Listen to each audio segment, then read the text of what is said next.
I just completed a assessment on a home.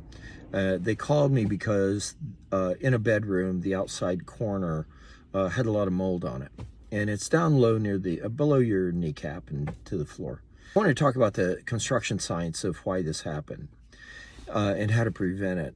The outside corners of a home are the coldest places in the home because there's an assemblage of 2x4s in the corners so that this dry wall has something to nail to, and this dry wall has something to nail to.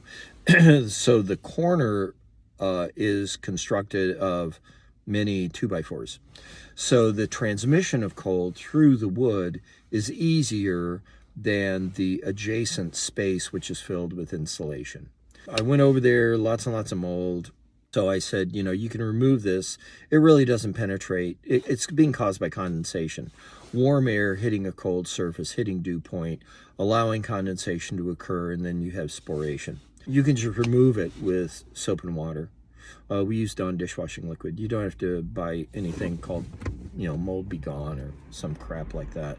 If you remove it, it will come back unless you do something. And the only way you can do is address the issue of condensation. So this room was occupied by a young man, and he put a bunch of boxes in that corner, and that's an absolute no-no.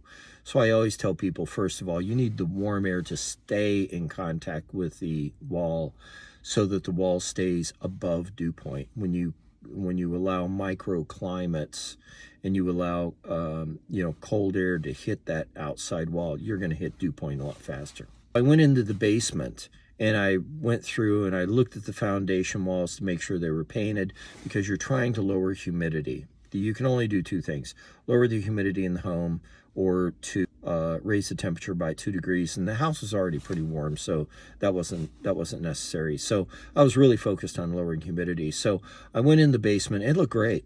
I mean, the foundation walls, the floor was all painted. It was a good job painting.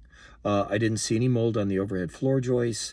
That the basement was really good. So, the basement is where water comes in to the home. What was the only other thing you could look at for controlling humidity?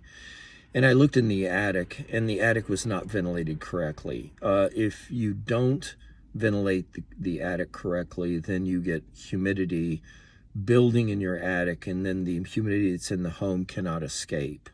So your basement will look good, but your first floor will be really, really humid and like a sauna.